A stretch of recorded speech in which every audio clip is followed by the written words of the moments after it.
真實功德第31。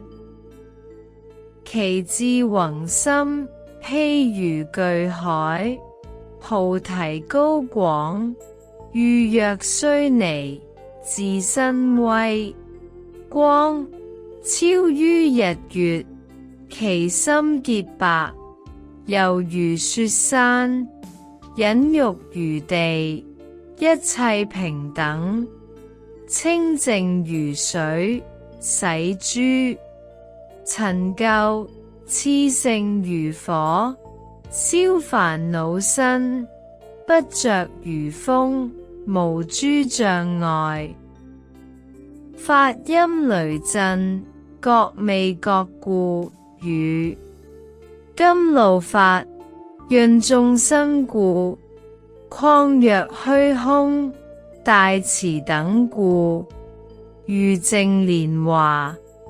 離染污故，如尼俱樹，福蔭大故，如金剛杵，呵邪執故，如鐵圍山，眾魔外道不能動故。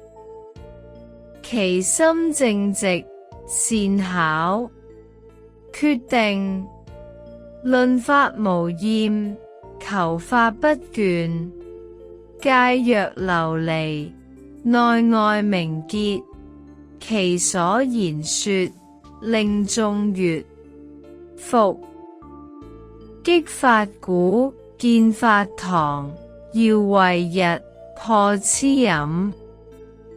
純淨溫和，直定明察，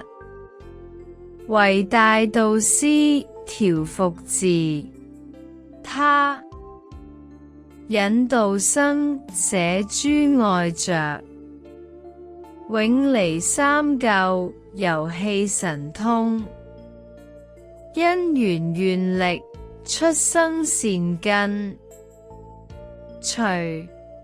伏一切魔君，尊重奉事諸佛，為世明燈，最勝福田，殊勝吉祥，堪受供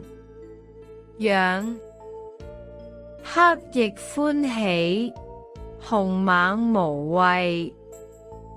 身色相好，功德辯才，具足莊嚴，無與等者，常為諸佛所共稱讚。究竟菩薩諸波羅蜜，而常安住不生不滅諸三摩地，行道場，遠易成境。亞難，我今略說彼極樂界所生菩薩真實功德悉皆如是。若廣說者，百千萬劫不能窮盡。